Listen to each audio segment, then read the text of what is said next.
Governments can find breathtakingly creative ways to burn your money.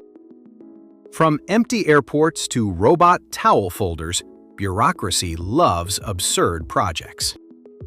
In this episode, we are counting 39 of the worst. We will visit ghost airports, stadiums without fans, and deserted highways.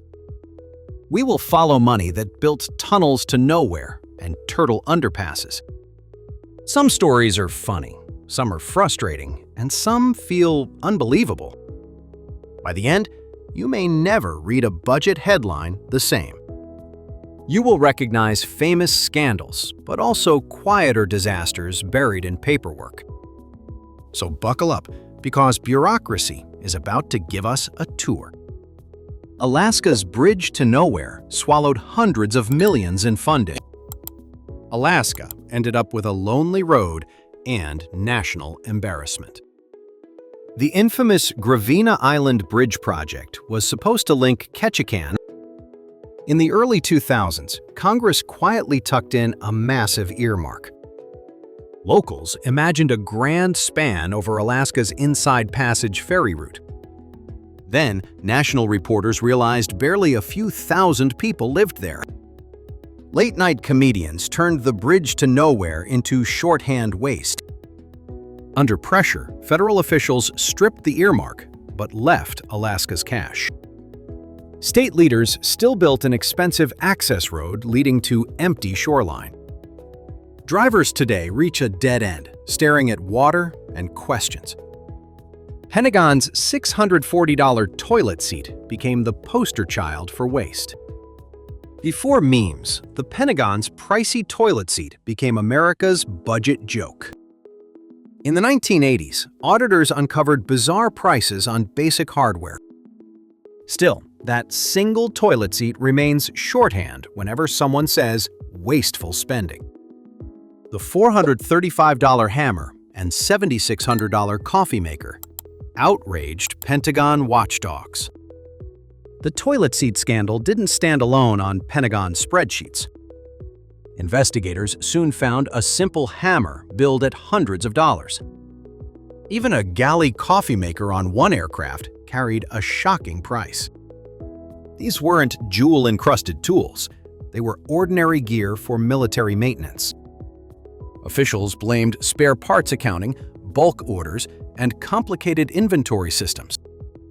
For ordinary taxpayers, those explanations sounded like word salad hiding nonsense. Television graphics flashed hammers and coffee pots whenever defense budgets came up. Senators hauled procurement officers into hearings and demanded someone say never again. Still, every new audit seems to rediscover some fresh, overpriced gadget. Shrimp on a treadmill became the mascot of wasteful grants.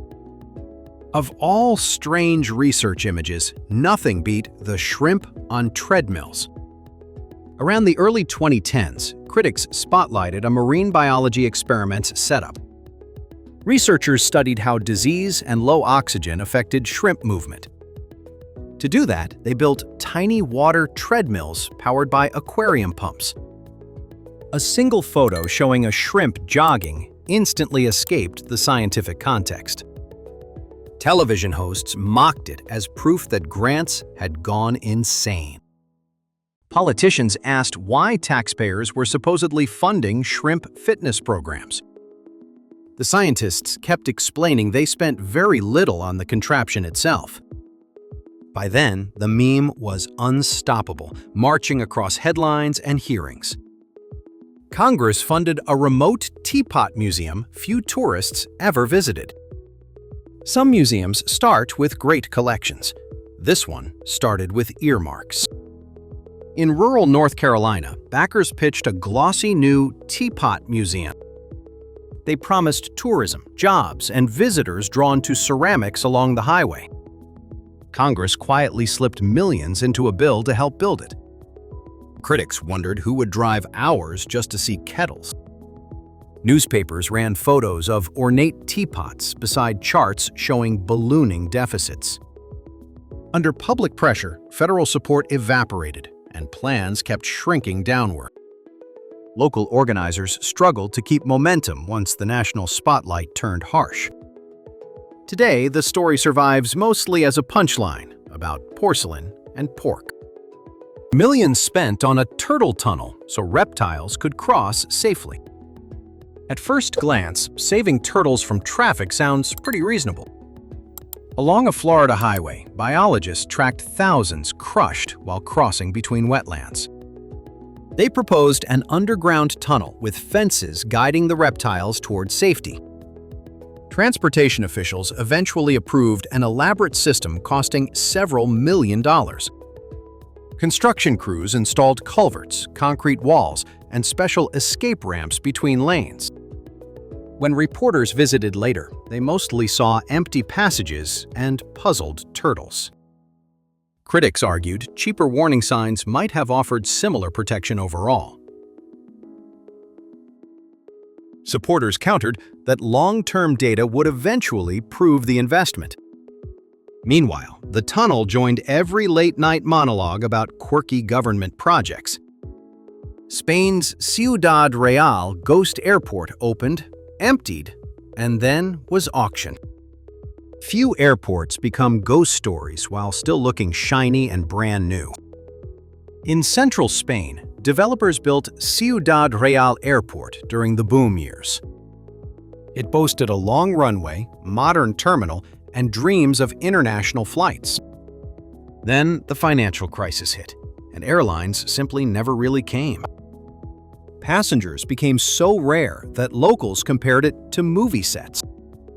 Maintenance crews kept lights on for almost nobody using the building. Eventually, debt piled up, and authorities moved to close the facility. In a surreal twist, the whole airport went up for auction. Images of bidders touring empty terminals perfectly captured Spain's bursting property bubble. Castellón Airport sat almost flightless despite its shiny new terminal. Spain managed to repeat the ghost airport trick in Castellón province. Regional leaders cut the ribbon on Castellón Costa Azahar Airport with fanfare. They promoted it as a gateway for tourists flocking to Mediterranean beaches. Statues of local politicians stood proudly outside while the runway stayed quiet. For years, not a single regular commercial flight used the facility. Taxpayers paid for maintenance, staff, and security guarding mostly empty halls. The control tower watched over fields, access roads, and almost no planes. Only after heavy criticism did low-cost carriers eventually test limited routes. By then, Castellón had become an international symbol of construction gone wild. Berlin-Brandenburg Airport delayed for years by fire alarms and wiring. Germany's reputation for punctuality met its match at Berlin-Brandenburg Airport. The project was supposed to consolidate Berlin's airports into one modern hub. Instead, opening dates kept slipping as inspectors uncovered technical problems everywhere. The most notorious issue involved a fire safety system that simply failed. Cables were mislabeled, smoke vents misdesigned, and alarms wired in confusing loops. Tours showed dangling wires and patched ceilings above otherwise gleaming floors. Politicians who once posed happily at groundbreakings now dodged reporters' microphones. Costs climbed into the billions while planes continued using old city airports. When Brandenburg finally opened, years late, jokes had already permanently landed. Montreal's Olympic Stadium Big O saddled taxpayers with decades of debt. Montreal kept paying for its Olympics long after medals faded. The Olympic Stadium's massive tower and roof became symbols of runaway ambition. Construction delays, labor disputes, and design changes sent costs soaring before opening. After the Games, officials faced a building that needed constant repairs. Pieces of the problematic roof occasionally fell, forcing closures and expensive fixes. Locals nicknamed it the Big O, a pun on endless payments. Year after year, Quebec serviced the debt tied to Olympic construction. Only decades later did officials finally announce the main debt was clear. By that time, new debates had started about repairing or demolishing everything. Sochi's Winter Olympics became the most expensive games in history.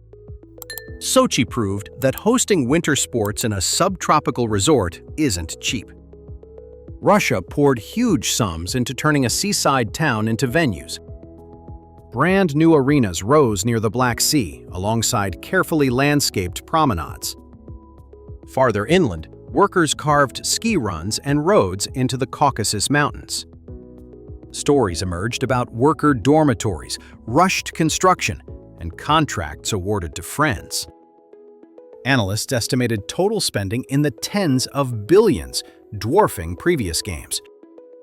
Environmentalists complained about wetlands filled, rivers diverted, and habitats bulldozed for venues. After the closing ceremony, some venues saw far less use than promised. The price tag, however, stayed etched in every future Olympic bidding conversation. Athens' Olympic venues, now crumbling monuments, to pre-crisis overspending. If you want a visual metaphor for debt, visit post-Olympic Athens. Before Greece's financial crisis, Athens spent heavily building stadiums and sports complexes. They hosted gymnastics, kayaking, baseball, and other events during the 2004 Games. Afterwards, many venues struggled to find regular tenants or consistent maintenance budgets. Photos later showed empty bleachers, weeds poking through concrete, and rusting railings. Locals argued that money poured into vacant pools might have helped hospitals. Officials countered that some facilities were reused, but others clearly languished forgotten. International media used those haunting images when discussing Greece's later austerity era. For many viewers, the crumbling venues symbolized promises built on shaky budgets.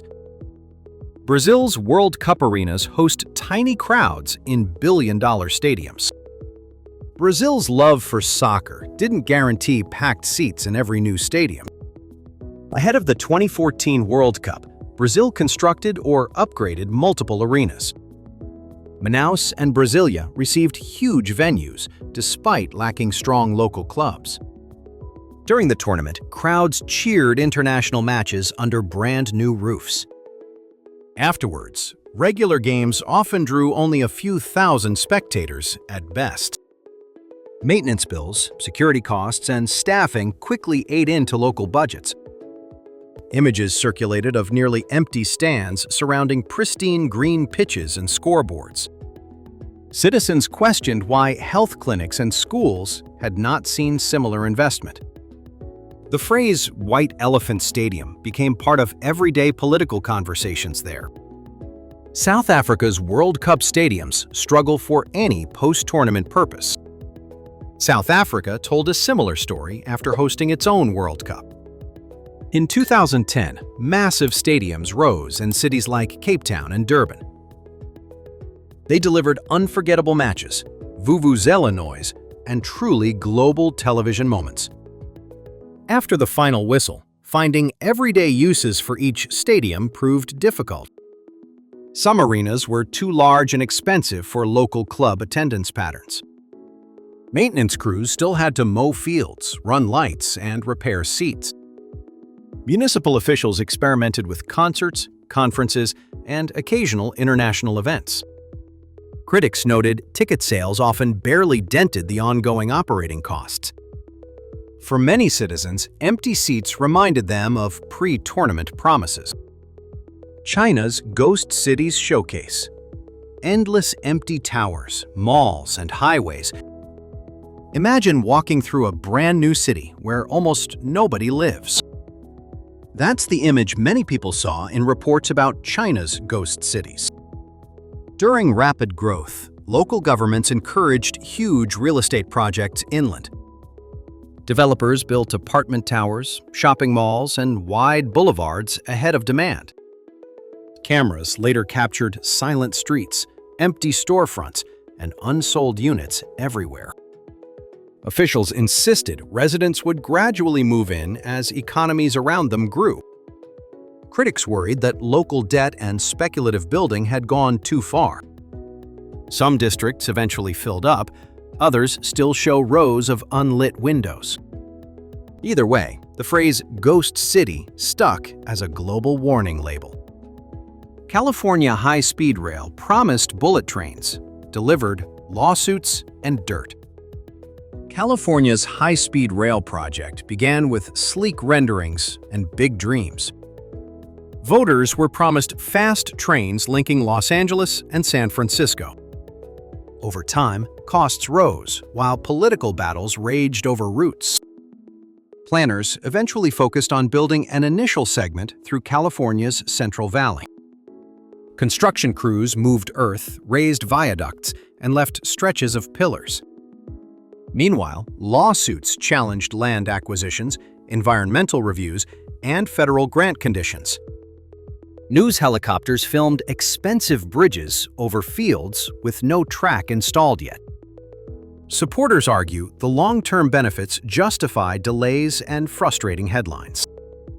For now, though, many Californians mostly see paperwork, dirt, and questions. Boston's Big Dig tunnel project devoured budgets with endless delays. Boston's Big Dig literally buried a highway and figuratively buried budgets.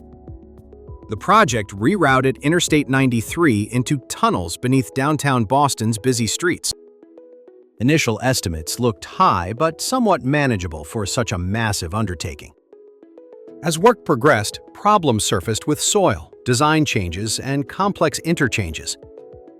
Costs ballooned into the tens of billions over multiple extended timelines. Headlines tracked leaks, ceiling failures, and tragic accidents during the long construction. Investigations examined quality control, contractor choices, and oversight across several agencies. When the tunnels finally opened, traffic did improve travel times for many. Still, the term Big Dig now doubles as shorthand for mega project headaches. Britain's NHS mega IT program burned billions before being cancelled. Britain tried to modernize healthcare records with one enormous national computer project. The National Health Service signed contracts to build shared digital patient systems. It aimed to link hospitals, clinics, and doctors' offices across England securely. Over several years, deadlines slipped while software struggled to meet local needs. Some hospitals received partial systems, others waited as vendors missed deliverables repeatedly. Critics argued the program was too centralized for such a complicated service. Audit reports eventually counted costs in the billions of pounds before shutdown. Officials dismantled the initiative, leaving local trusts to pursue smaller technology projects. The failed overhaul still appears in case studies about ambitious government systems. European butter mountains and wine lakes paid farmers to overproduce. Europe once stored excess food in what journalists nicknamed mountains and lakes. Under early Common Agricultural Policy rules, governments guaranteed certain farm prices. When production surged, officials bought surplus butter, grain, and wine for storage. Warehouses held frozen butter blocks while giant tanks stored unsold table wine. Images of anonymous butter stacks and rust-colored reservoirs alarmed many taxpayers. Politicians struggled to explain why the system rewarded quantity over actual demand.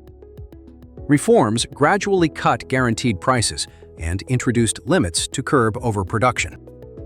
Some surplus goods were later sold cheaply abroad or given as aid. But the phrases Butter Mountain and Wine Lake still haunt policy debates. Sri Lanka's Hambantota port rarely sees ships despite massive loans. Hambantota's deepwater port was supposed to transform Sri Lanka's south. Backed by large foreign loans, officials built modern docks and breakwaters there. The site sat near busy shipping lanes, but lacked major nearby industry. After opening, only a modest number of cargo ships regularly called. Revenue often fell short of the hefty repayments owed on construction borrowing. As debts mounted, Sri Lanka eventually agreed to a long-term lease. A foreign company took control of most operations in exchange for relief.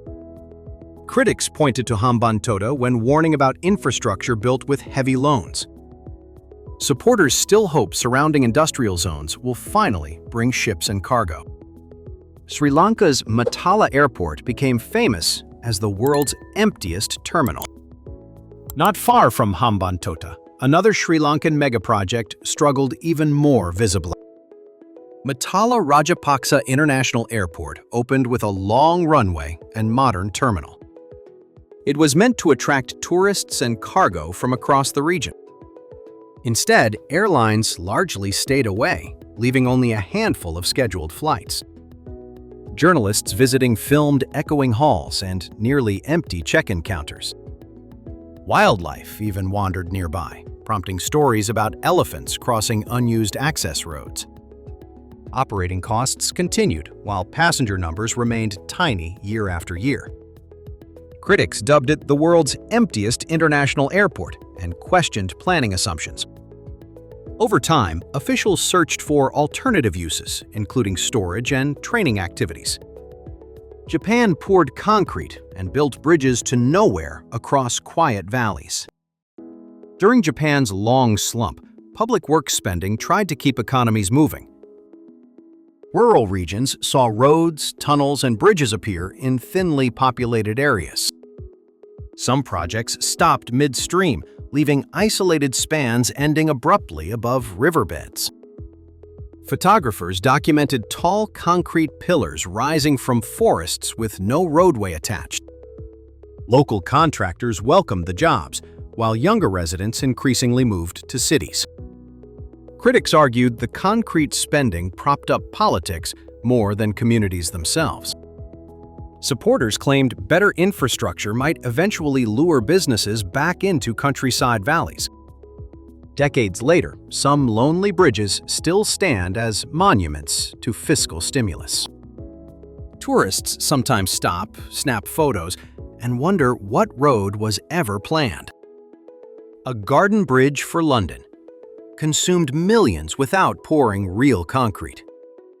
London almost got a lush footbridge over the Thames, but never did. The Garden Bridge proposal promised trees, flowers, and strolling pedestrians above traffic. Celebrity backing and a high-profile designer helped sell the romantic vision. Public funds were committed alongside private donations to move early work forward. Engineers started studies, artists produced renderings, and consultants drafted thick reports. Meanwhile, questions grew about procurement, transparency, and whether London really needed it. Eventually, the mayor's office pulled the plug before construction actually began. By that point, millions had already gone to planning work alone. Londoners were left with cancelled blueprints and a very expensive imaginary bridge. New York's 2nd Avenue subway line became a byword for overruns. New Yorkers joked the 2nd Avenue subway was a myth for decades. Plans to relieve Manhattan's East Side congestion date back many decades. Funding crises, wars, and city financial troubles repeatedly halted earlier attempts. Construction finally resumed in the 21st century on a scaled phase. Tunneling under active buildings required immense care, time, and expensive engineering solutions. Costs per mile ended up among the highest of any subway project. Residents endured years of noise, dust, and closed storefronts along the avenue. When the first phase eventually opened, riders praised the clean, modern stations. Still, 2nd Avenue subway now doubles as shorthand for seemingly endless delays. Taxpayers bought a robot that needs minutes to fold one towel. Robots were supposed to save time. This laundry folder did the opposite. A research project demonstrated a machine carefully folding towels on a table. Cameras recorded its arms slowly identifying corners using depth sensors and cameras. Each towel reportedly took several minutes, even under ideal indoor conditions. Critics joked taxpayer money now funded robots slower than distracted teenagers. Researchers responded that laundry was simply a hard problem for manipulation algorithms. They pointed out the same technology might later guide more useful machines. The video, however, spread as a perfect symbol of clumsy innovation spending. In the public imagination, the towelbot still folds and folds forever. Researchers put mice through booze experiments critics called pointless. Animal studies can sound strange. Alcohol tests on mice really proved it. Over the years, universities have run experiments giving rodents controlled alcohol doses. Researchers measured changes in behavior, brain chemistry, and long-term health effects. Grant summaries used complex language that rarely made good television sound bites. Critics highlighted brief descriptions, implying scientists simply got mice drunk for fun. They questioned whether any results would truly change addiction treatment or policy. Investigators replied that animal models help test hypotheses before human clinical trials. Still, headlines about tipsy mice fit neatly into every wasteful spending compilation. For many viewers, the nuance vanished behind jokes about tiny rodent bars. Federal grants paid to study drunk birds and cocaine-loving quail. Soap operas have drama. Some grant descriptions sounded even wilder.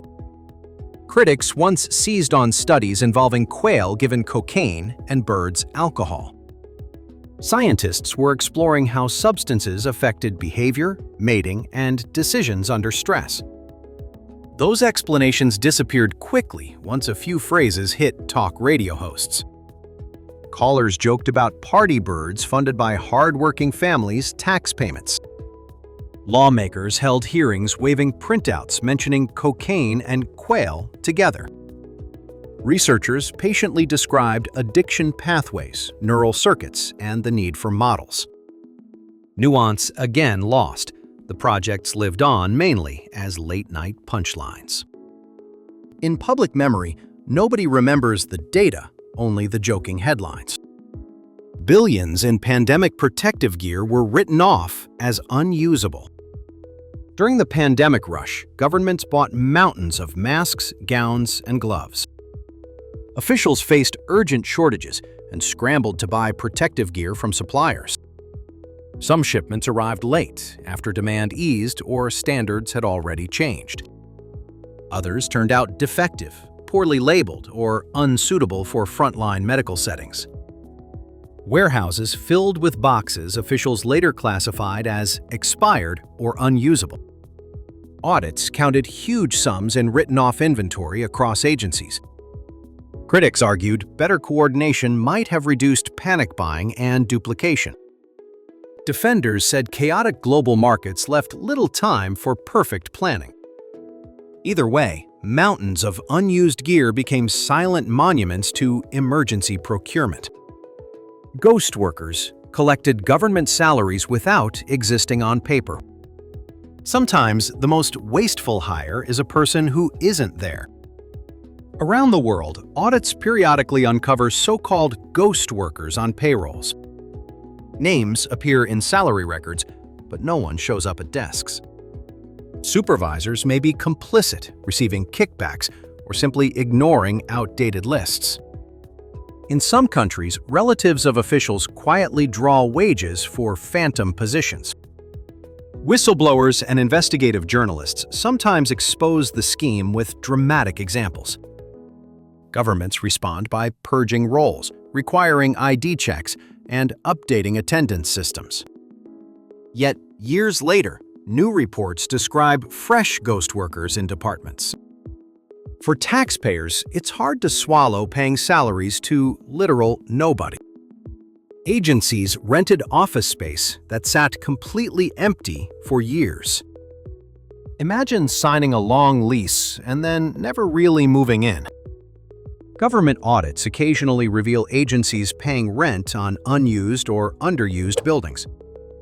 Sometimes entire floors remain vacant because planned projects were canceled or downsized.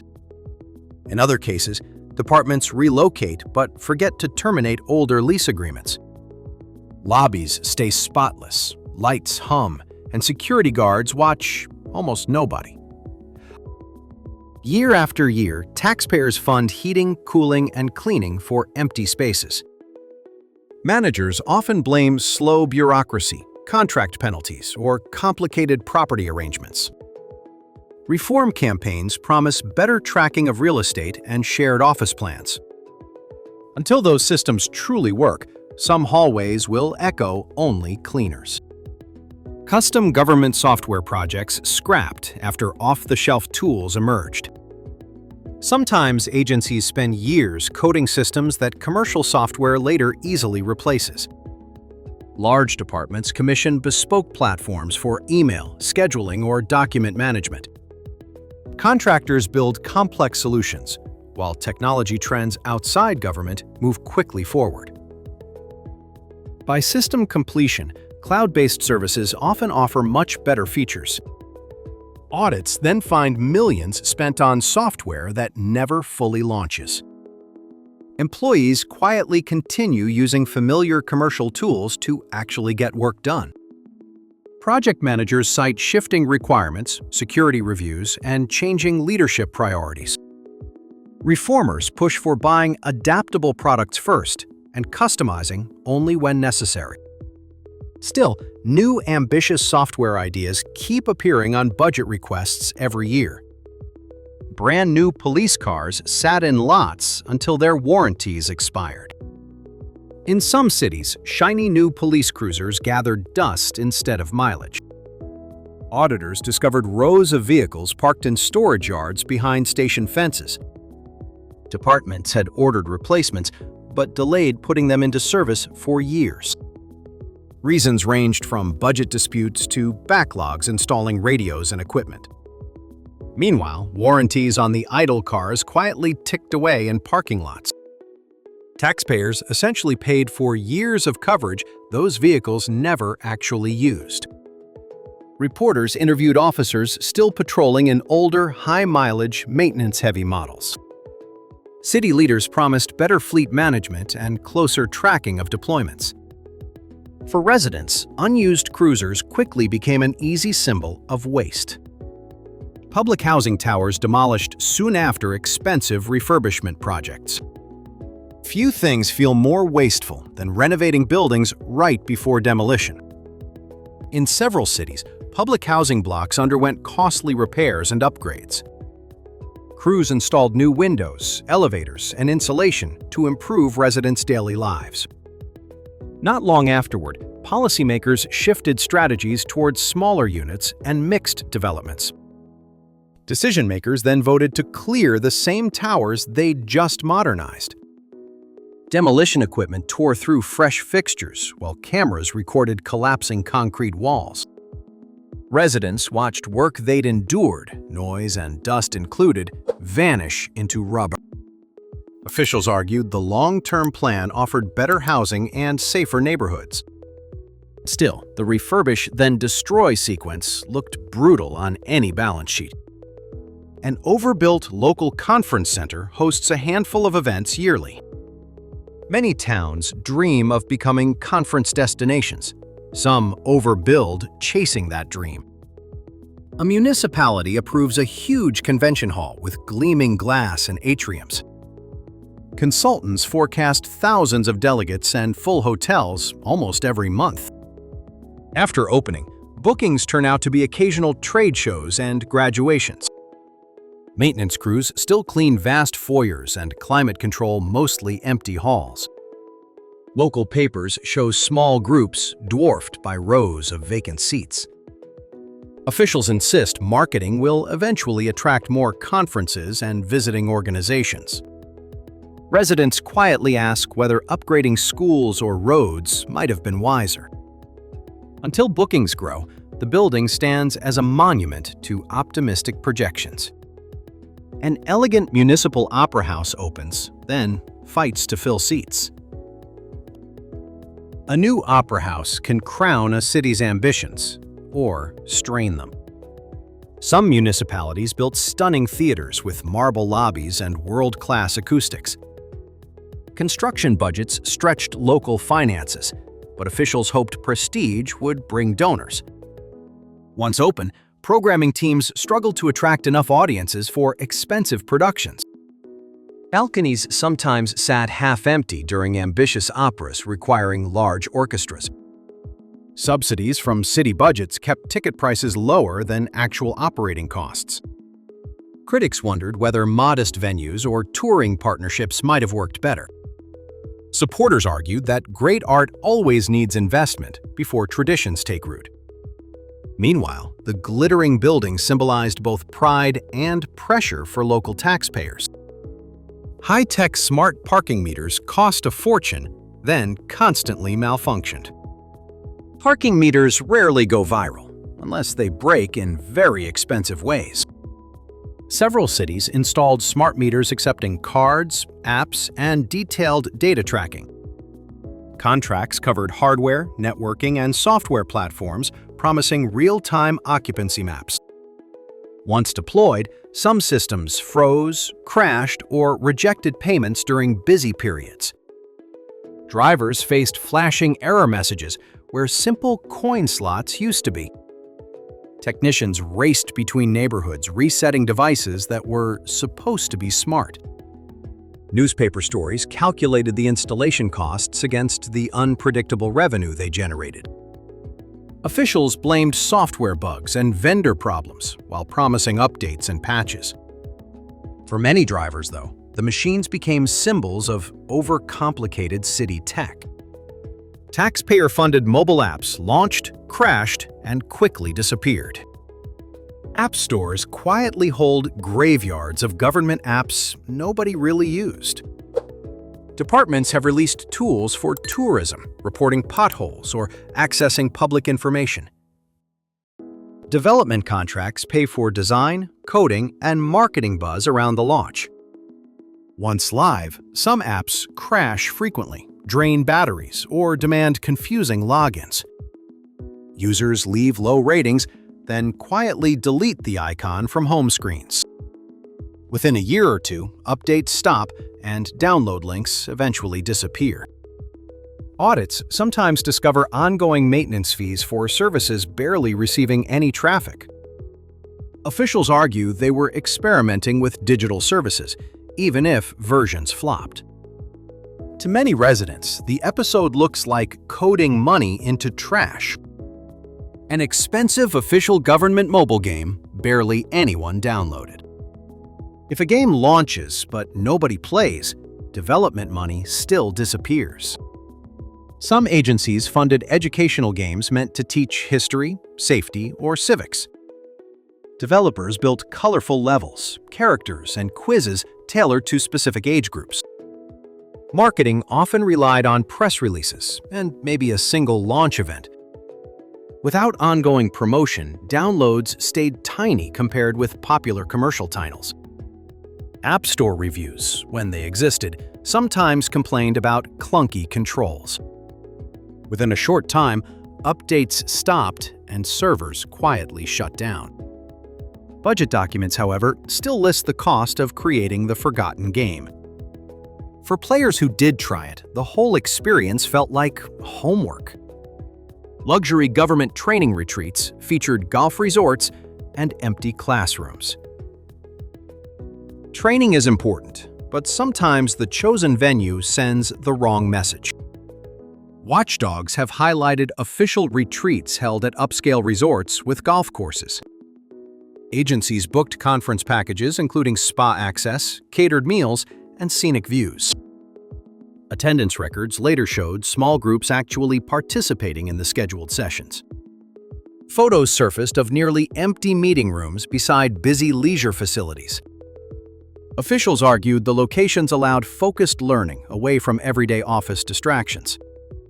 Critics wondered whether modest local venues could have hosted the same PowerPoints. After scandals broke, agencies tightened travel rules and cut lavish settings. Still, images of resort pools and empty classrooms linger in memory.